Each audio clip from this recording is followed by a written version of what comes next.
tema da nossa palavra de hoje, o título é: com quem devo me relacionar? Com quem você deve se relacionar? Você já ouviu falar que nós somos uma mescla das 5 pessoas com quem nós mais convivemos? Você já ouviu isso? Essa frase sempre pegou para mim em alguns aspectos, ela sempre pegou. Por quê? Porque eu sempre ficava assim, bom, legal, eu vou escolher então 5 pessoas com quem eu devo me relacionar, mas não necessariamente essas pessoas, elas vão querer se relacionar comigo, você concorda?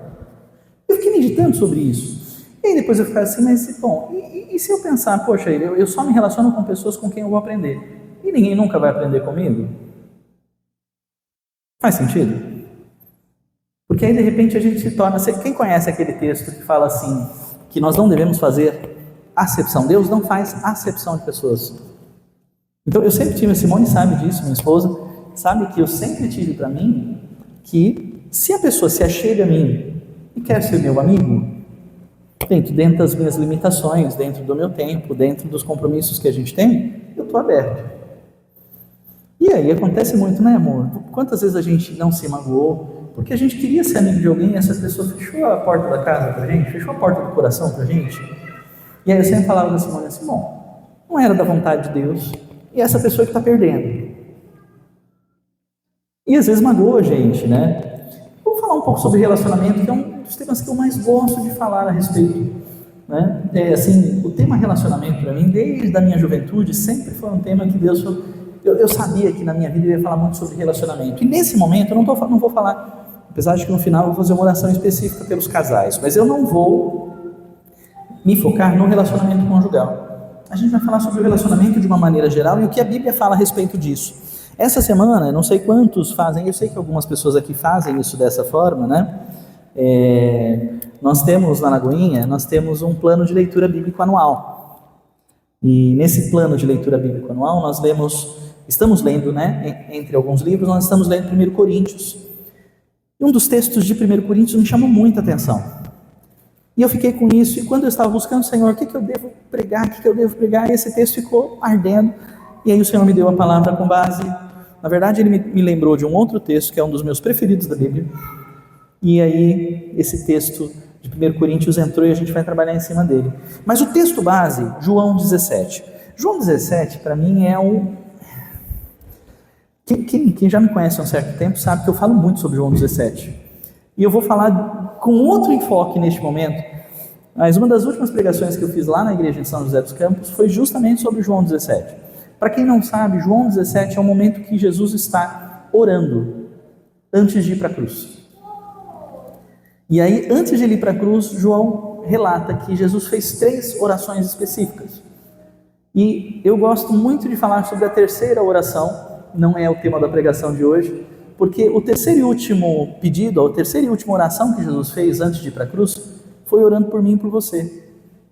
2000 e tantos anos depois, né, da cruz, antes de ir para a cruz, ele orou por mim e por você, porque ele ora por aqueles, ele fala assim, Senhor, neste momento, antes de ir para a cruz, eu oro por aqueles que um dia crerão em mim. Eu e você um dia cremos, acreditamos no Senhor, acreditamos, entendemos o sacrifício, aceitamos Cristo como Senhor das nossas vidas, e quem não fez isso ainda terá a oportunidade nesta manhã de fazer, porque aqui é lugar de salvação, sempre vai haver uma oportunidade, um apelo para você aceitar a Jesus publicamente, receber Jesus no teu coração, ou se reconciliar com Deus.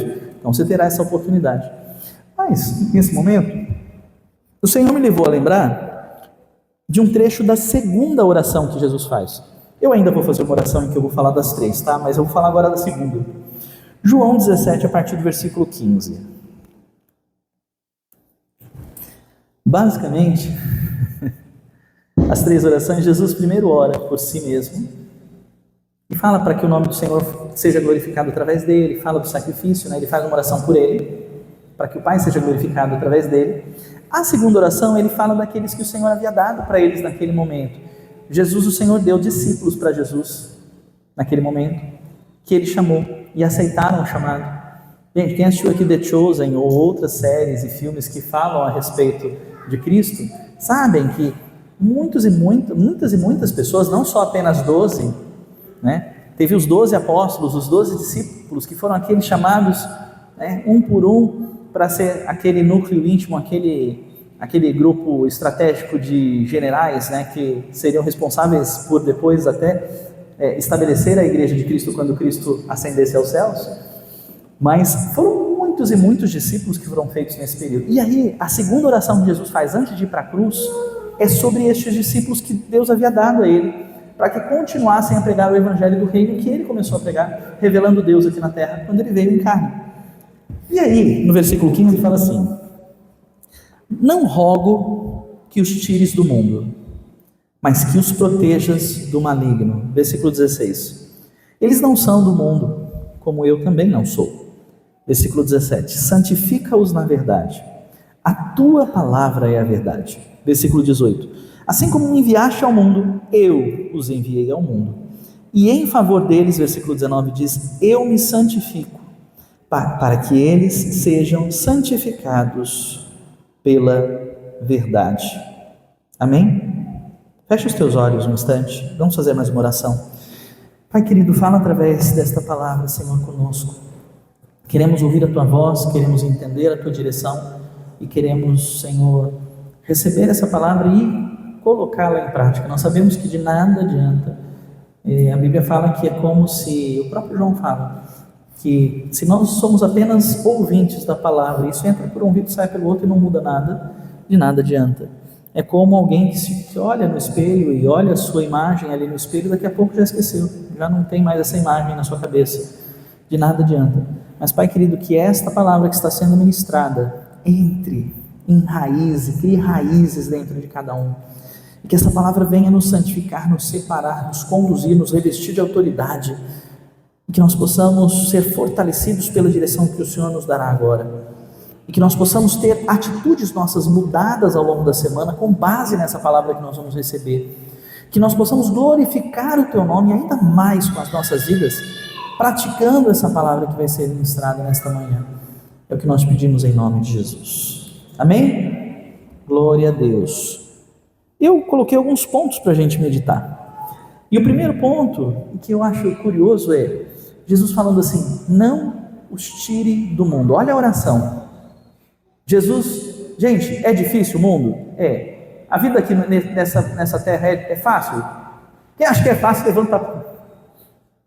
Não é. As lutas são grandes e o próprio Cristo falou isso.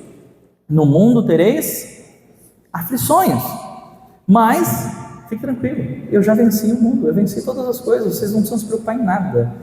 Eu já conheço o final da história, e se você confia em mim, você pode confiar também, porque sabe o que vai dar no final? Vai dar certo. Tem uma frase, eu vou usar agora uma frase da cultura, né? Da cultura popular, não é Bíblia, mas tem uma frase de Fernando Sabino, se eu não estou enganado, que fala assim: no final tudo dá certo. Se não deu certo ainda, é porque não chegou no final, gente. Então calma, vai dar certo. Olha eu dando uma de pastor igual para todo mundo, assim, vira para o seu irmão do lado e fala assim: vai dar certo. Se não deu ainda, é porque vai dar. Não chegou o fim ainda, mas vai dar certo. Fique tranquilo, vai dar certo. Tá? E aí veja, no mundo nós teremos aflições, mas Jesus fala: mas eu venci o mundo. E aí na oração que Jesus faz antes de ir para a cruz, ele fala: não, eu não estou orando para tirar eles do mundo, não, é para eles continuarem lá. Ué, mas no mundo nós não teremos aflições? Deus quer que a gente sofra aflições? Não, a questão não é essa. O mundo precisa de nós. Olha que legal, o Espírito vai lembrando de algumas coisas, né? Sabe que o meu filho Luca, ele não está aqui, está passando as férias com a avó. Por aí estávamos com ele essa semana, né? Mas ele ainda não veio, está aproveitando o finalzinho das férias. Mas o nome Luca vem de Lucas, é uma vertente, né? E Lucas, a palavra Lucas significa o iluminado, aquele que ilumina, aquele que reflete a luz. Quando o Luca nasceu, eu e Simone profetizamos, até tem um videozinho gravado que nós gravamos, né, quando foi feita uma filmagem especial no nascimento dele, e nós profetizamos isso: o mundo precisa de pessoas que reflitam Cristo. O que aconteceria com esse mundo se todos nós que já somos salvos, todos nós que já temos a luz de Cristo em nós, se simplesmente nós fôssemos levados embora aqui dessa terra? O mundo ia ficar perdido na escuridão. Quem iria refletir Cristo? Quem iria conduzir o mundo até Cristo? Quem iria contar para aquele que não sabe a respeito de Cristo? Pastor, é verdade que tem gente no mundo que ainda não sabe nem que Cristo existiu ou passou por essa terra? Para nós que estamos em uma cultura como o Brasil, gente, super aberto, até aberto mais para um monte de coisa, né? Tem coisa até o Brasil é conhecido como um país super libertino, lá fora, né? Lá no Brasil você pode fazer tudo. Tudo que não pode ou que é visto como errado nos outros países, lá no Brasil tudo pode. Vamos lá no carnaval então, pronto. Vai lá no período de carnaval que tudo está liberado. E não é bem isso. Aí nós sabemos que essa libertinagem é de Deus, não. Tá? Gente, nós precisamos nos posicionar, porque essas pessoas... Aí a gente está num mundo que... Gente, a gente tem liberdade, a gente tem acesso à internet, a gente dificilmente, ou por incrível que pareça, há pessoas no Brasil que não conhecem a respeito de Cristo. Tem algumas culturas indígenas, tem alguns povos ainda que não conhecem. Mas é difícil para nós que estamos numa cidade, mesmo sendo de interior, que tem acesso à internet, que é urbana, etc. Assim, como alguém não conhece a respeito de Cristo? Mas se você pesquisa sobre Janela 1040, tem alguns países fora, algumas localidades, alguns vilarejos, existem pessoas no mundo que não sabem a respeito de Cristo, nunca ouviram falar, não têm a menor ideia. Cristo precisa ser anunciado para essas pessoas. E a Bíblia fala que Jesus voltaria. Gente, não está difícil, nós temos tecnologia, nós temos forma, mas tem lugares fechados, tem povoados que estão no meio do nada, tem pessoas que não têm acesso à internet ainda hoje. Pode parecer muito estranho para a gente que está aqui nesse meio, mas é verdade. Muita gente de fato não conhece. Imagine se todos nós que conhecemos Cristo fôssemos levados embora. Quem falaria para essas pessoas a respeito de Cristo? Quem conduziria essas pessoas para Jesus? Precisamos. Tem uma música de uma cantora que eu gostei muito na adolescência e tal, que cantava música gospel, né? Essa classificação, né? Não era bem um gospel americano, mas surgiu uma rotulação de música cristã como música gospel. E a música chama Mountain Top, topo da montanha. E eu amo essa música, porque ela fala assim, é tão bom estar no topo da montanha. Você sabe quando a gente começa a orar aqui, quando começa a acontecer um mover de Deus nesse lugar, é tão gostoso. A gente não sobe, a gente não flutua, a gente não vai até o topo da montanha. Olha, aqueles que gostam aqui de orar no monte, a gente gosta de ir para um lugar alto, a gente gosta de estar mais perto do que a gente entende que é mais perto de Deus, porque Deus nos conduziria a lugares altos, né? Apesar de Ele morar aqui dentro do meu coração, né? Eu quero ir para um lugar mais alto para falar com Deus. E quantas pessoas aqui não tiveram experiências no topo da montanha ou num lugar mais alto com Deus, de ver as folhinhas brilhando, ou algumas experiências sobrenaturais com Deus? É maravilhoso. E aí, quando você está nesse mover, dá vontade de sair? Quando você está envolvido pelo abraço de Deus, dá vontade de sair do aconchego do abraço de Deus? Dá vontade? Não dá, gente. Gente, quem nunca experimentou isso não sabe o que é. A gente tem um pequeno vislumbre do que é isso no relacionamento. Por isso que a pandemia foi tão cruel com tanta gente. Tanta gente sofreu porque não sabia que um abraço, um carinho, um afago, um cafuné era tão importante. Porque quando ficou e não pode mais abraçar, imagina, quando liberou para a igreja, você tinha que sentar distante, a orientação, né? Eu sei que nem todas as igrejas conseguiam fazer isso, porque é meio difícil para o crente não estar tão perto do outro, né? Assim, mas eu me lembro de ir na igreja o pastor falou assim, saiam sem ter contato com ninguém, não deem a mão para ninguém, né? Só cumprimenta de longe, ainda na época da pandemia. E a gente entendeu o quanto que um afago, um carinho, um cafuné, um abraço é importante. Não é nem perto do que seria a experiência de ser abraçado com Deus, mas se você ama alguém, seu pai, sua mãe, talvez alguém que você tenha perdido, talvez o pai e a mãe que você não tem mais hoje. Quantos aqui não dariam, poxa, R$1 milhão para poder sentir de novo o carinho? Gente, eu não tive muito relacionamento com a minha avó Paula, mãe do meu pai, mas eu me lembro do carinho dela, de um momento específico na minha infância, de ela fazendo um carinho, e ela gostava muito de cozinhar, então eu me lembro de ela me fazer carinho com as mãos engorduradas, eu me lembro disso, e é uma sensação que eu me lembro até hoje como muito boa da minha avó, eu deitado, gente, eu era muito novo, eu devia ter o quê? Uns 7, 8 anos eu imagino, e eu me lembro dela fazendo carinho com aquela mãozinha engordurada dela, das coisas que ela tinha cozinhado pra gente quando a gente ia visitar. Seria tão bom sentir isso de novo.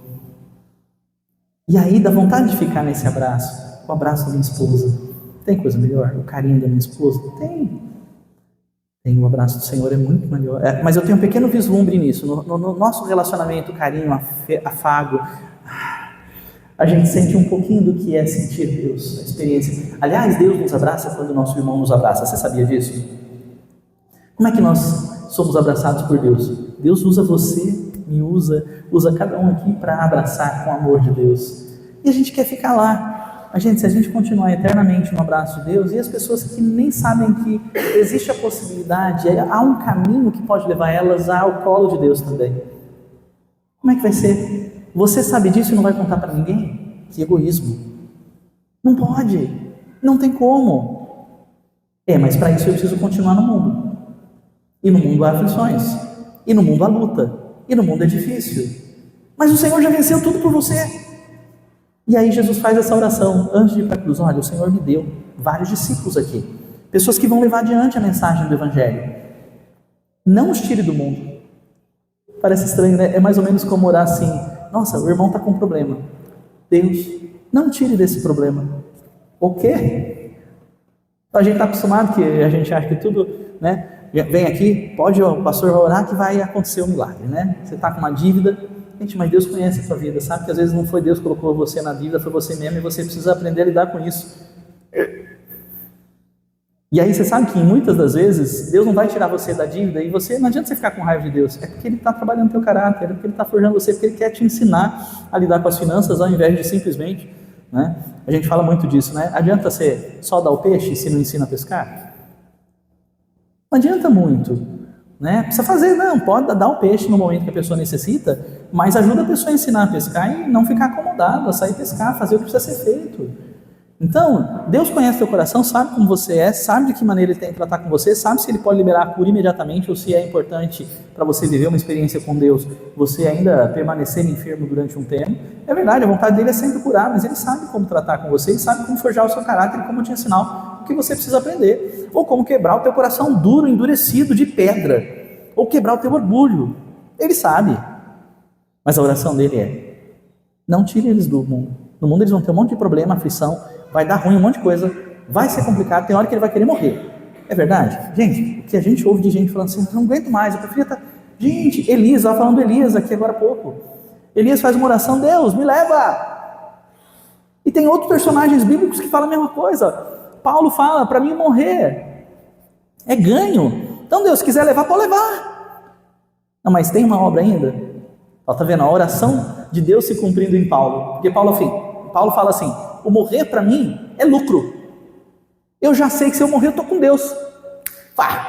Quem não quer estar com Deus eternamente sem precisar continuar no mundo? Então, aí você vai falar assim: tá, vamos, bora morrer. Não, mas aí faça que seja feita a tua vontade. Jesus na cruz, ele faz essa oração, né? Aliás, antes também, lá no Getsemane ele fala, né? Afasta de mim esse cálice, mas se eu preciso passar por isso, e precisava, fazia parte do plano, beleza, seja feita a tua vontade, porque há um propósito, há um porquê. Você não veio a essa terra por acaso, tudo que Deus faz é intencional. Então entenda, não é para o teu mal, mas a oração que Jesus fez pelos seus discípulos na época, e isso é validado para nós que somos discípulos de Cristo hoje, não os tire do mundo, deixa eles ali, porque eles precisam ser referência ali. Agora só, esse é o primeiro ponto. O primeiro ponto da oração é: não os tire do mundo. O segundo ponto é: mas, aí agora a segurança que nós temos. Os proteja do maligno. Os proteja do mal. Você vai enfrentar a situação difícil? Vai enfrentar lutas imensas. Vai ter dificuldade? Ninguém escondeu isso, gente. Aqui não é uma igreja que prega um falso evangelho, que fala: vem para Jesus que os seus problemas acabaram. Não é Tabajara, para quem os mais antigos que vão entender a referência. Não é evangelho Tabajara. Você vai ter problemas. Aliás, eu tenho conversado com algumas pessoas e os problemas aumentam quando você se converte. Eu fiquei tão feliz porque a minha filha me mandou uma mensagem essa semana. Eu estava com ela agora ontem no sábado, mas ela mandou uma mensagem e falou assim: pai, a gente estava meio afastado do Senhor, ela e o meu genro. Mas olha, parece que a coisa deu uma complicada quando a gente decidiu se posicionar. A gente começou em igreja, o meu genro decidiu se batizar, as coisas começaram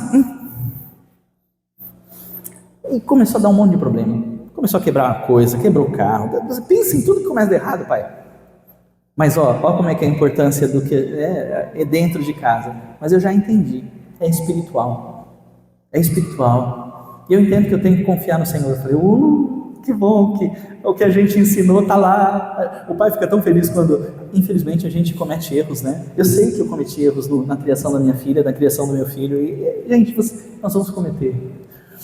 Mas quando você vê assim, meu Deus, ela entendeu isso e a gente ensinou isso com a nossa vida. E ela entendeu e agora ela está se firmando no Senhor para valer. E ela entendeu isso.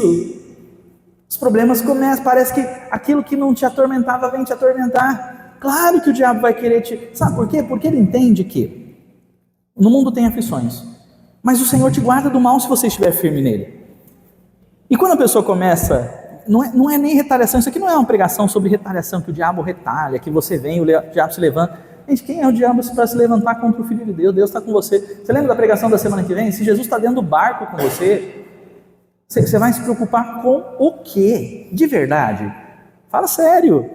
Deus está com você. Então, o cristão que acabou de nascer de novo, ele não entende muita coisa. E o diabo se aproveita dessa falta de conhecimento para atormentar, e aí a pessoa começa a rir, ela fica meio insegura, até ela afirmar. A hora que ela afirmou, ela fala assim, opa, eu estou no mundo tem problema, mas o Senhor me livra de todo mal, eu estou seguro, está entendendo? Não deu certo ainda? É porque não chegou ao final, vai chegar ao final dessa situação, final dessa tormenta, final dessa tribulação, vai dar certo. Então, primeiro ponto, o Senhor faz uma oração, Jesus fez uma oração, não os tire do mundo, mas livra-os do mal. Então fique tranquilo, o mal não vai te abater, o mal não vai te derrubar, o mal não tem poder, o diabo nem nada do maligno pode te derrubar. Agora tem umas lições que a gente precisa aprender. Tem uma condição aqui, que a gente leu no texto, não sei se você percebeu, que é uma condição para a gente permanecer guardado. Vou voltar aqui no texto, diz assim, não rogo que os tires do mundo, mas que os protejas do maligno. Eles não são do mundo como eu também não sou. Santifica-os na verdade, a tua palavra é a verdade. Sabe o que eu entendi aqui? Uma interpretação de texto? Que a condição para a gente ser guardado é a gente se santificar na verdade. Ser santo é ser separado, é se separar, é deixar de fazer. Veja só, no mundo você faz tantas coisas, né? Acabei de falar que o Brasil é conhecido como um país libertino, você pode fazer qualquer coisa. O crente, o cristão sabe que não pode fazer qualquer coisa, que tem coisas que não convém. Paulo ainda fala assim, tudo vos é lícito. Não é que você é preso ou escravo, que você não pode fazer alguma coisa, você tem liberdade, mas nem tudo convém. E você, como um representante de Cristo aqui na terra, nem tudo convém. Então tem coisa que não é nem pecado, não é uma questão de ser pecado ou não, porque tem gente que fala assim, mas isso não é pecado. Então vou tomar minha cervejinha aqui na beira da praia e ainda vou postar no Facebook. É Facebook antigo, né, gente? Desculpa. Vou postar no Instagram, no TikTok, né? A questão aqui não é ser pecado ou não ser pecado, a gente nem vai colocar isso em pauta aqui. A questão é, tem coisa que não convém. O que você está? Que mensagem? Tudo que a gente faz é intencional. Que mensagem você está transmitindo? Qual é a imagem que você está passando? Você está sendo um bom representante de Deus, projetando isso? Se portando? Gente, ninguém está falando para você andar vestido na praia, que nem os irmãos, não vou falar aqui nossos irmãos, porque não são nossos irmãos, né? Mas quem sabe um dia sejam os muçulmanos, os do Islã, né? Que se a mulher vai na praia, né? Eles vão todos cobertos, né? Eles até vão, mas vão com roupa até o pé, de meia e tudo, né? Não estamos falando disso, mas, irmão, cuidado, né? Com a imagem que você passa. Estou falando para você ir de roupa na praia, mas também você não precisa postar uma imagem pública para milhões de visualizações ou para se projetar, você não tem necessidade disso. Cuide disso, zele. E sabe onde é que a gente aprende tudo isso? Na palavra de Deus.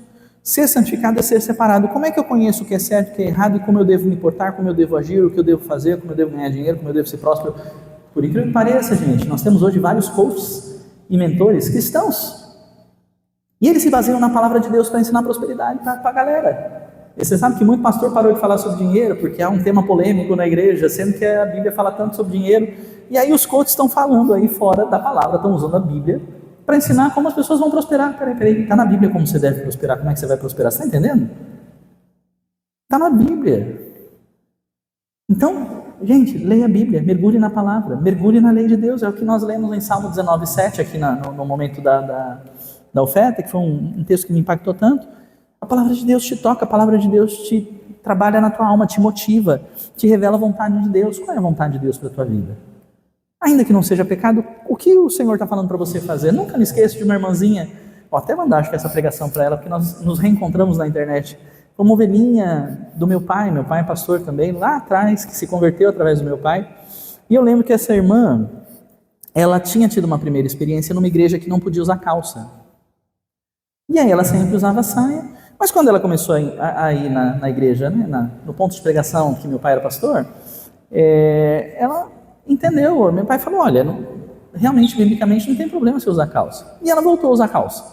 Só que depois de um tempo, ela veio falar com meu pai falando assim, pastor, eu preciso, olha, eu tenho orado, e eu senti no Senhor de usar saia sempre, e fazer isso como um voto, como algo, uma oferta de louvor e adoração para Deus, não porque é obrigado, mas uma coisa que Deus tocou meu coração para fazer. Tem algum problema, pastor?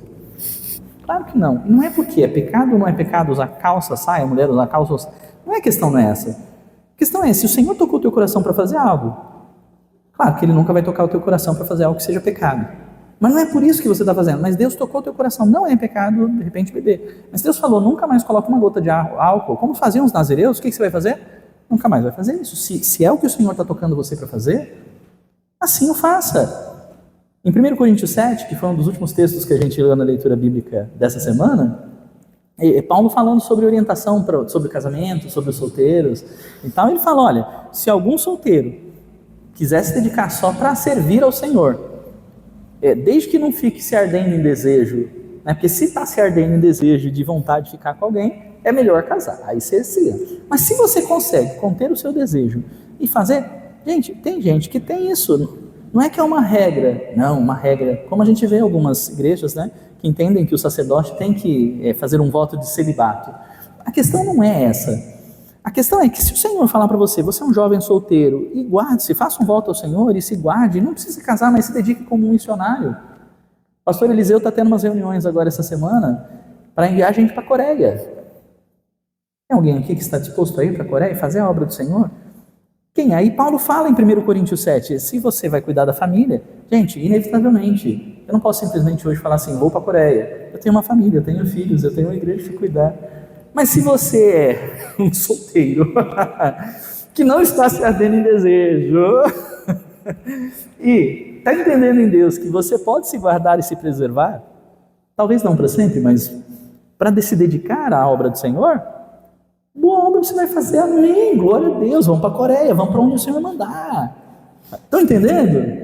E tenha a segurança de que se você buscar na palavra de Deus essa santificação, entender o que você tem que fazer, entender qual é a vontade de Deus para a tua vida, etc., não importa para onde você for, pode ser para a Coreia do Norte, pode ser para o lugar mais fechado para o Evangelho, pode ser para o meio dos muçulmanos poxa, aqueles ortodoxos que eles acreditam que matar um cristão vai fazer com que ele tenha não sei quantas virgens lá no céu deles. Não importa, Deus vai te guardar, Deus vai te livrar do mal. Você crê nisso? Amém. Terceiro ponto.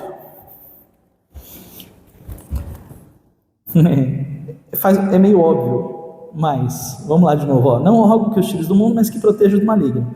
Eles não são do mundo, como eu também não sou. Santifica-os na verdade, a tua palavra é a verdade. Assim como me enviastes ao mundo, Jesus orando. Quem que enviou Jesus ao mundo? Deus, o Pai. Assim como Deus me enviou ao mundo, quem foi que te enviou para o mundo? Ele está dizendo, eu que enviei eles para o mundo. Mas eu estou vivendo uma situação complicada naquela empresa. Você é servo do Senhor? Você é filho? Porque, gente, Deus não exerce. A gente tem aqui aquela polêmica, né? Deus castiga. Já viu polêmica, né? Não, biblicamente castiga, não castiga. Não, Deus não castiga quem não é filho. Só quem é filho. E o pai não tem direito para poder castigar quem não é filho. Você concorda comigo? Mas o pai tem direito. Se você é filho, então Deus vai te corrigir.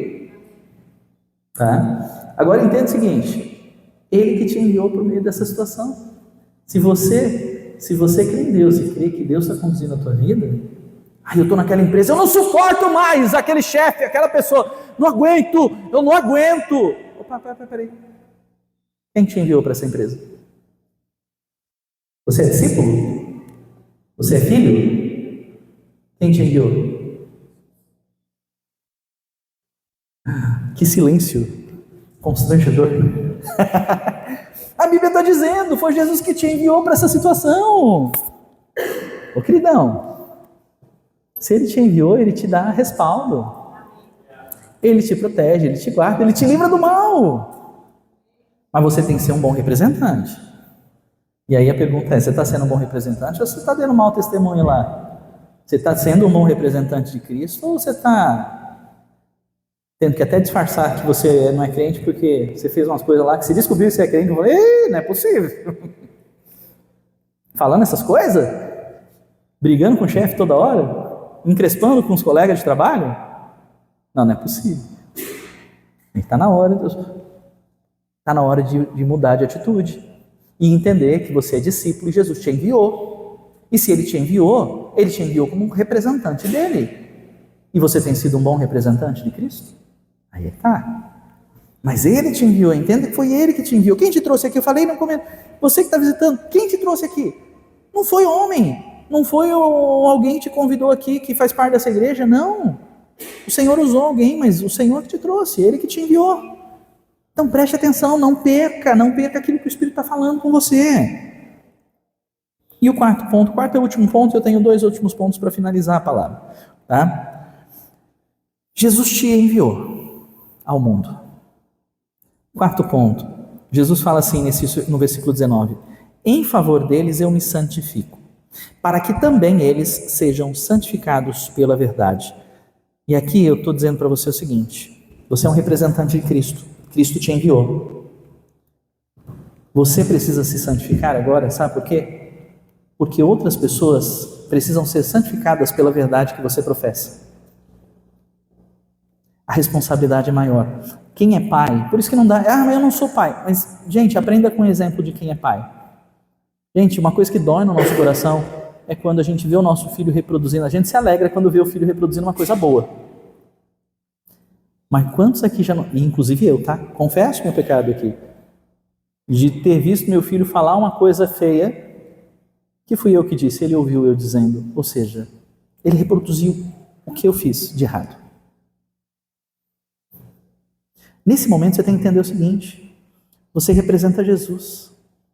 Você representa uma igreja que vem buscando ser uma igreja íntegra, correta, honesta, propagadora da palavra, séria, comprometida, que paga impostos, que faz tudo certo, que não vai, gente, pode ter gente, e hoje Lagoinha é uma igreja forte. Sabe o que vai acontecer? Isso já não estiver acontecendo? Vai ter gente infiltrada aqui, querendo criar bagunça, aqui no meio, só para criar discórdia. Tudo bem, a gente sabe que crescer vai fazer com que isso aconteça. E está tudo bem. Por quê? Quem me enviou foi Jesus. Quem te enviou? Jesus. Você tem se santificado na palavra? Se sim, você precisa ficar tranquilo, porque Ele te guarda de todo mal. Ele te guarda do Judas Iscariotes, que pode aparecer aqui. Aquele que vai te apunhalar pelas costas, isso vai acontecer, inevitavelmente. O pastor Eliseu sempre fala. Ele fala assim, olha, para viver o chamado pastoral tem algumas coisas que vão acontecer. E uma delas vai ter um Judas. Em algum momento, se você ainda não foi, se você tem chamado pastoral, se você ainda não foi apunhalado pelas costas por alguém, vai acontecer. Não é uma profecia negativa, não estou lançando encanto, feitiço para você. Eu estou dizendo que Jesus passou por isso. Mas o Senhor vai te guardar, porque Ele te guarda de todo mal. Só que agora você tem que entender o seguinte: tem pessoas que vão olhar para você e vão te ver como referência. E você precisa entender o seguinte: Jesus falou isso. Assim como eu, como homem encarnado aqui, estou me santificando por causa deles, porque eu estou dando exemplo para eles, porque eles vão seguir o meu exemplo, o meu testemunho.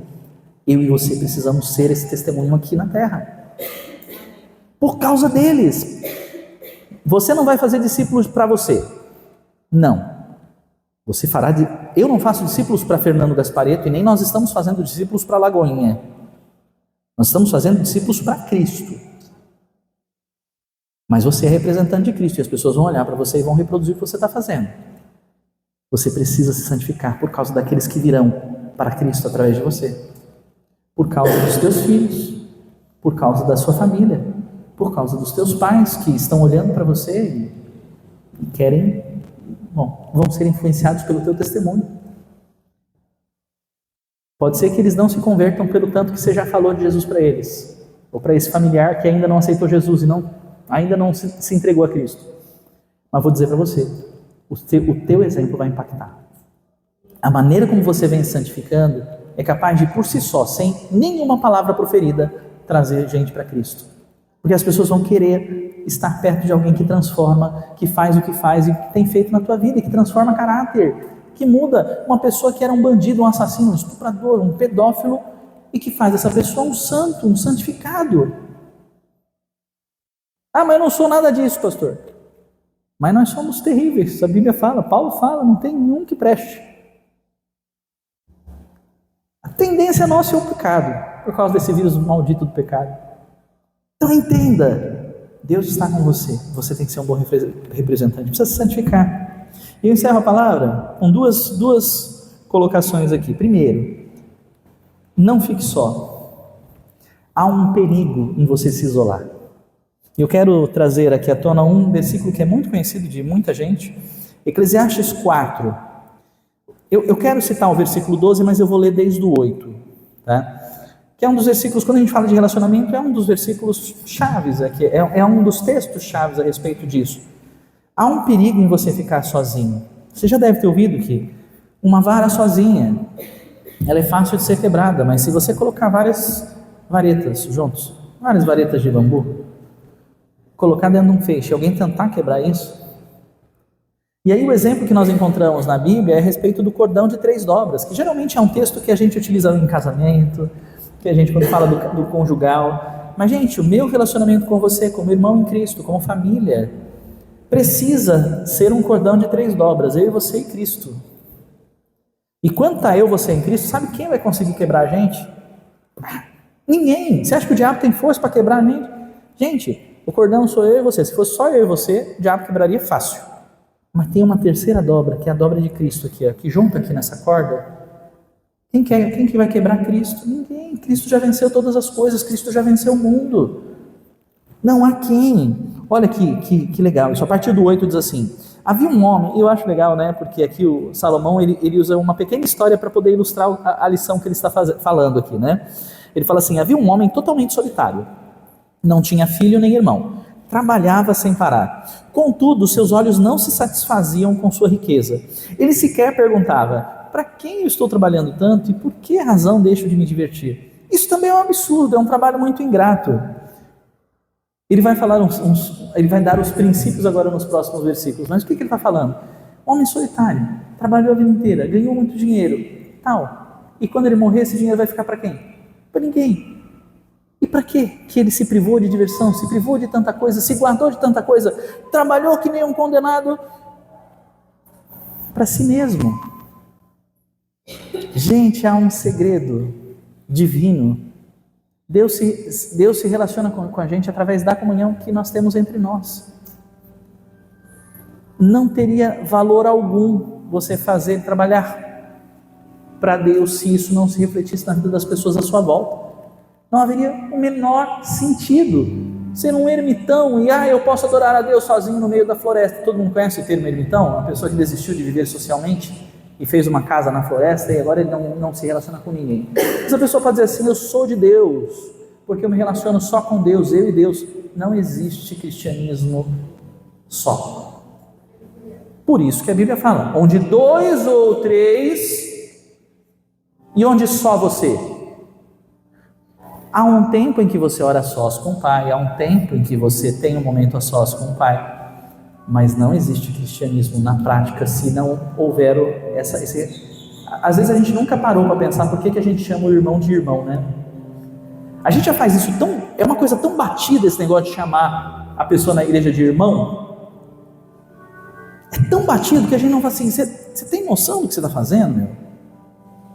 Eu estou chamando você de irmão porque você é minha família. É sangue do meu sangue. Não, Fernando, é sangue do meu sangue? Sabe por quê? Sabe quando nós tomamos a Santa Ceia aqui e nós comemos o que representa o corpo de Cristo? Todos nós temos Cristo em nós. E bebemos aquilo que representa o sangue, todos nós, o sangue de Cristo em nós. Hoje, por causa de Cristo, você é meu irmão de sangue. Como é que você tem tratado seu irmão?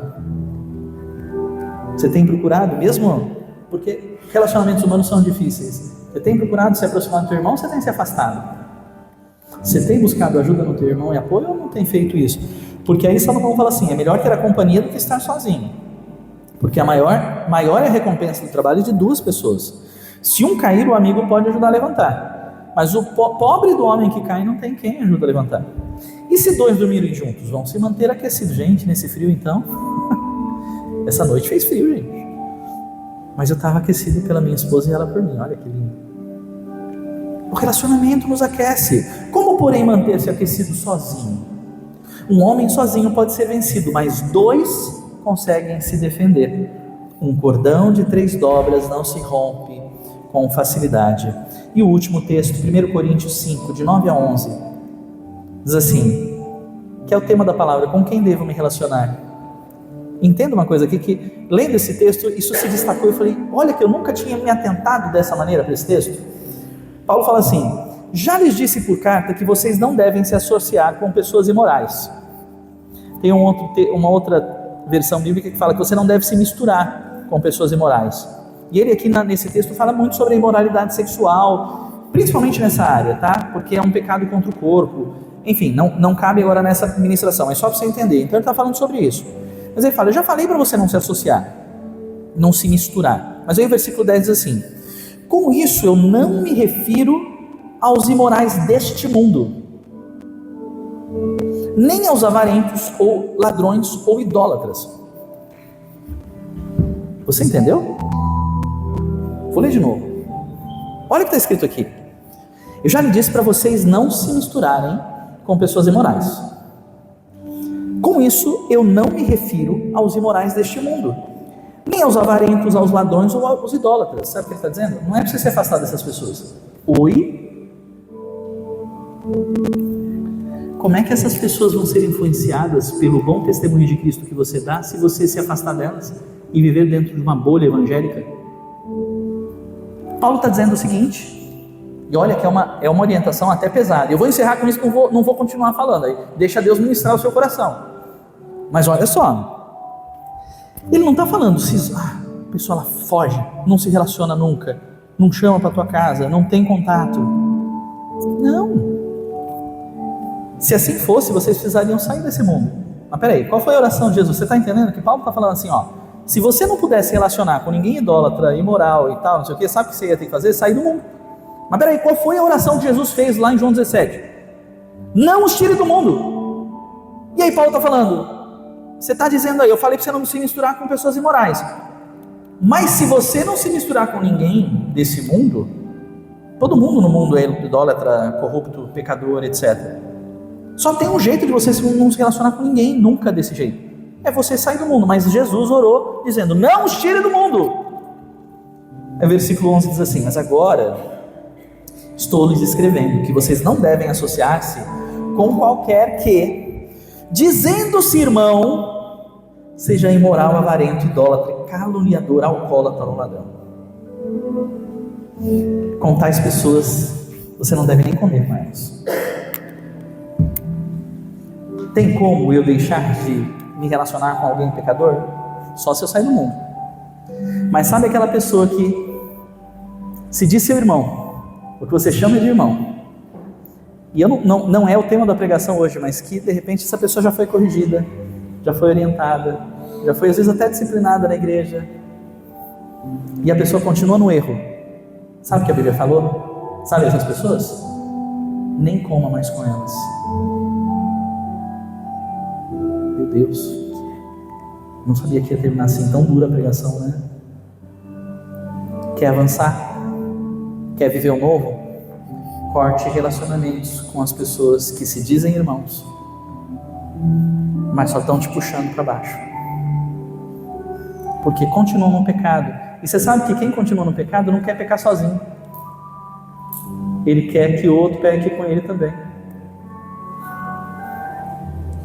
E você não é mais desses. Você faz parte da comunhão dos santos. E você quer avançar e dar um bom testemunho do nome de Cristo por toda a terra. Você está se santificando na palavra. e o teu exemplo vai abençoar a vida de outras pessoas. Lembra lá no começo a questão de eu sou a mescla de 5 pessoas com quem eu mais me relaciono? Bênção. Escolha pessoas que possam te ensinar, que possam ser bom testemunho. Mas entenda que se você vai ter 5 que você vai ter como referência, hoje está tão difícil, né? Que às vezes você fala ter 5, às vezes você achar 1, 2 já é difícil, alguém que possa ser uma referência assim, né? Mas pensa nessas que possam ser referências. Mas presta atenção, vai ter pessoas que o Senhor vai colocar e você vai ser a referência delas. Não descarte essas pessoas. Se o Senhor me mandou a mim, e olha, que você em alguns momentos fala assim, mas eu às vezes me sinto assim, quando alguém fala assim, você é minha referência. Que bom, mas a referência é Cristo, né? Mas Paulo dizia isso, né? Sede meus imitadores. A gente tem que ter essa consciência de que aquilo que você está buscando, aquilo que você está trabalhando em Deus, aquilo que Deus está trabalhando na tua vida, as experiências que você tem vivido vão servir de luz, de referência e vão conduzir pessoas a Cristo através da tua história. Não deixe, não descarte as pessoas. Quem o Senhor enviar para que você seja referência, se santifique ainda mais para que você de fato possa honrar com esse papel de representar Cristo, que você seja um bom representante de Cristo em nome de Jesus. Amém? Vamos ficar de pé. Vamos orar. Senhor Jesus, obrigado pela tua palavra. Ah, Deus, como é bom aprender de ti. Como é bom aprender da tua palavra. Como é bom ter direção do Senhor, ter uma direção, saber para onde nós devemos ir. E a tua palavra nos diz, a tua palavra nos indica o caminho. Nós não estamos perdidos ao léu. Nós não somos cegos conduzindo outros cegos para algum lugar. Porque como é que um cego pode conduzir outro cego? Não. A palavra de Deus nos tira a venda dos nossos olhos. Senhor, eu oro nesse sentido. Deus, tira a venda dos nossos olhos nessa manhã, para que nós possamos enxergar. Se alguém aqui não tem enxergado ainda o propósito que o Senhor tem, a direção que o Senhor tem dado, porque há uma venda nos olhos, Senhor, libera, abre os olhos espirituais dessa pessoa, para que ela possa enxergar, porque como nós enxergamos Cristo e seguimos a Tua direção, nós vamos poder conduzir outras pessoas, para que elas também passem por esse processo, para que elas também tenham os seus olhos desvendados, para que elas possam nos seguir em direção àquilo que o Senhor tem para as nossas vidas, Pai. Que sejamos bons representantes do Senhor, bons representantes do Teu nome. Em nome de Jesus nós oramos e agradecemos. Aleluia.